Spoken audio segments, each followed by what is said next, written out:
Ilé ìgbìmọ̀ aṣòfin ti fi àfikún ìṣúná owó ti 2023 ṣọwọ́ léyìí tó jẹ́ 2.17 trillion naira. Nípa abẹ́rẹ́ àjẹsára ti COVID-19, àfojúsùn orílẹ̀-èdè Nàìjíríà ti wà ní ìdá 70 nínú ọgọ́rùn-ún òdiwọ̀n. Ẹ káalẹ́, ẹ kú àtòwúrọ̀, Ìdòwú Ògúnbájò orúkọ tèmi. Ẹ gbọ́ àwọn ìròyìn náà lẹ́kùnrẹ́rẹ́. Ilé ìgbìmọ̀ aṣòfin ilẹ̀ Nàìjíríà ti fi àfikún ìṣúná owó 2023 tó jẹ́ 2.17 trillion naira ṣọwọ́ sí ìjọba àpapọ̀ léyìí tí wọ́n fi kún oye owó tí wọ́n béèrè tẹ́lẹ̀. Ìṣúná owó yìí ni ó dá lé lórí ṣíṣe àwọn nǹkan amáyédẹrùn fún àwọn ọmọ Nàìjíríà, ṣíṣe ètò ààbò àti pínpín palliative jákèjádò ẹ̀ka ìdàgbàsókè ilẹ̀ Nàìjíríà. Akọ̀ròyìn wa nílé ìjọba Lami Ali ló jábọ̀ ìròyìn. Bí orílẹ̀-èdè Nàìjíríà ti ń fọkàn sí ìdìbò ìrọwọ́rọrùn fún ti ìdìbò ìyànsípò gómìnà tí yóò wáyé ní ọjọ́ 11 oṣù 11 ní ìpínlẹ̀ mẹ́tẹ̀ẹ̀ta ọ̀tọ̀ọ̀tọ̀ tí í ṣe ìpínlẹ̀ Kogi, Bayelsa àti ìpínlẹ̀ Imo, ọ̀pọ̀ àwọn èèyàn ló sì ń ṣe ní kàyéfì tí wọ́n sì ń bi ara wọn léèrè wípé báwo ni àti kí ló dé tí ìbò yìí ṣẹ̀ṣẹ̀ ń wáyé. Nínú ìròyìn tí Bọ́lájí Hakeem gbà wá ni ó ti fojú ṣùnùkùn wo ipò tí òfin tó rọ̀ mọ́ ètò ìdìbò nílẹ̀ Nàìjíríà, pàápàá jùlọ lórí ìbò tó bá wáyé lẹ́yìn ìdìbò gbogbogbò léyìí tó fẹ́ wáyé ní ìpínlẹ̀ Imo, Kogi àti ìpínlẹ̀ Bayelsa. Àfojúsùn orílẹ̀-èdè Nàìjíríà lórí abẹ́rẹ́ àjẹsára COVID-19 lágbàáyé ti wà ní déédéé 90 nínú ọgọ́rùn-ún òdiwọ̀n. Àwọn akọ́ṣẹ́mọṣẹ́ lórí ọ̀rọ̀ ètò ìlera ló sọ̀rọ̀ yìí di mímọ̀ níbi àpéjọ ọ̀gá àgbà ilé-iṣẹ́ State Primary Health Care Development Agency àti àwọn ìgbìmọ̀ rẹ̀ léyìí tí wọ́n ṣètò ayẹyẹ kóríyá àti ìbu ọlá fún dókítà Faisal Shuaib lẹ́yìn ọdún keje tí ó ti ń tukọ̀ ilé-iṣẹ́ ìdàgbàsókè ìlera alákọ̀ọ́bẹ̀rẹ̀ ti orílẹ̀-èdè. Olúṣèyẹ Adéagbo lóníròyìn ń tó bá wọn wà níbẹ̀. Ẹ̀wẹ̀, kí àwọn èèyàn lè jókòó ní ìrọ̀wọ́rọrùn kí wọ́n sì máa jàǹfààní onírúurú ìròyìn lọ́lọ́kan òjọ̀kan, àwọn tí ọ̀rọ̀ kàn gbọ́dọ̀ jà fitafita léyìí tí wọ́n yóò dìde láti gbógun ti àwọn ìwà ìbìkítà tí wọ́n ń ṣe sí àwọn akọ̀ròyìn wa àti àwọn tí ó mú ìròyìn wá sétí ìgbọ́ ẹni. Onírúurú àti àwọn akọ̀ròyìn tó jẹ́ ògúnnágbòǹgbò tó dátọ́ lẹ́nu ìgbín lóríṣiríṣi ló sọ̀rọ̀ yìí di mímọ̀ nígbà tí wọ́n sọ àríwísí wọn lórí àyájọ́ ọjọ́ tó jẹ́ ìfòpin sí ìwà ìbìkítà tí wọ́n ń ṣe fún àwọn oníròyìn wa. Ramatu Abdullahi ló jábọ̀ ìròyìn. Dandan gbọ̀n ní fún àwọn ẹlẹ́sìn Kìrìsìtẹ́nì láti sin Olúwa Ọlọ́run Elédùmarè ní tọkàntọkàn nítorí ikú ni yóò jẹ́ ìsinmi fún ẹnikẹ́ni tó bá gba Ọlọ́run gbọ́ àti àwọn tó bá tọ́ ọmọ wọn.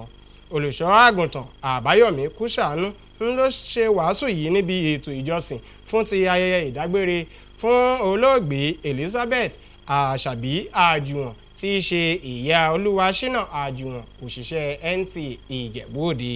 Lukman Adéfẹ̀sọ̀ ló jábọ̀ ìròyìn wípé ètò ìjọsìn yìí ń wáyé ní St Peter Anglican Church Ìlógùn Orílẹ̀ Àríwá Yewa tí í ṣe Yewa North. Ẹ gbọ́ ẹ̀kúnrẹ́rẹ́ ìròyìn sí iwájú sí i láti ẹnu Lukman Adéfẹ̀sọ̀. Àwọn ẹbí, àwọn ọ̀rẹ́ àti afẹ́nifẹ́re ni wọ́n darapọ̀ mọ́ ẹbí Àjùwọ̀n níbi ìsìn láti ṣe ìmọrírì ìgbé ayé rere tí màmá olóògbé Elizabeth Àṣàbí Àjùwọ̀n gbé lásìkò tó wà lókè èèpẹ̀. Bí ilé ẹ̀kọ́ wa ti ayé báwo, àwa ní ilé kan láti ọ̀dọ̀ Ọlọ́run.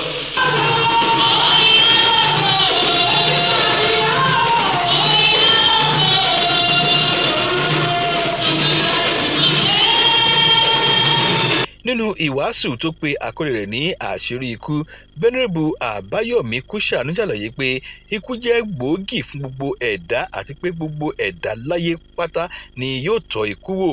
Nígbà tó ń sọ ọ̀rọ̀ nípa ìwà rere tí olóògbé màmá Elizabeth Àjùwọ̀n, òjíṣẹ́ Ọlọ́run yìí rọ àwọn ìpéjọpọ̀ tó wà níbẹ̀ láti máa hu ìwà rere sí Ọlọ́run kí wọ́n sì máa gbin èso rere sílẹ̀ àti pàápàá kí wọ́n máa kọ́ àwọn ọmọ wọn ní ọ̀nà tí ó yẹ.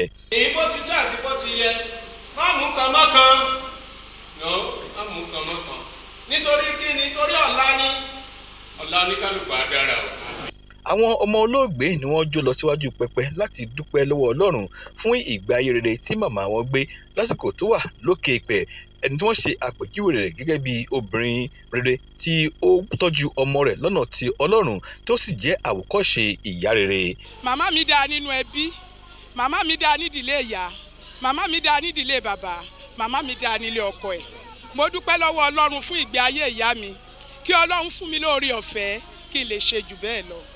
Ó mọ important education, ó jẹ́ ẹni tó yẹ pé ó nífẹ̀ẹ́ ọmọ tó dẹ̀ nífẹ̀ẹ́ ẹbí tó nífẹ̀ẹ́ aládùúgbò. ẹni bí ọkàn Ọlọ́run ni wọ́n ò kì í ya ọmọ kan sọ́tọ̀, wọ́n kó ẹbí mọ́ra, wọ́n kó àwọn ọmọ mọ́ra, wọ́n dẹ̀ make sure pé àwọn ọmọ wọ́n wà ní ìrẹ́pọ̀. Wọ́n jẹ́ ìyá tí ó dára tó jẹ́ wípé kódà ọbẹ̀ wọn la máa ń jẹ nítorí wípé wọ́n jẹ́ ẹnìkan tó kó wa mọ́ra. Àwọn àlejò láti ọ̀nà jíjìn àti ẹsẹ̀ kùkú ni wọ́n parapọ̀ ní pápá ìṣeré ti Baptist Primary School tó wà ní Ọlọ́rundá.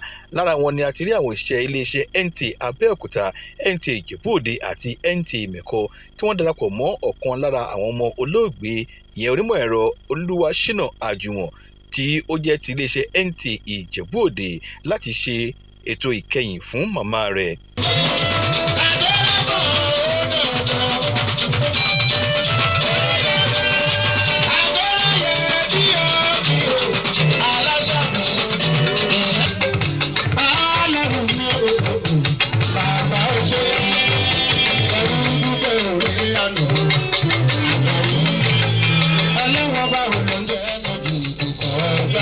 Olóògbé màmá Elizabeth Àjùwọ̀n tó kú ní ẹni 90 ọdún ni ó jẹ́ Kristẹni rere kó tó fi àyè sílẹ̀. níbí ni a ó ti máa mẹ́nu dúró fún ti ìròyìn fún talẹ́ tòní. Ẹ má gbàgbé àti tẹ̀lé wa lójú òpó wa Facebook NTA Ìjẹ̀bú-Òde àti lórí YouTube. Ìdòwú Ògúnbàjò lórúkọ tèmi. Ó dàárọ̀.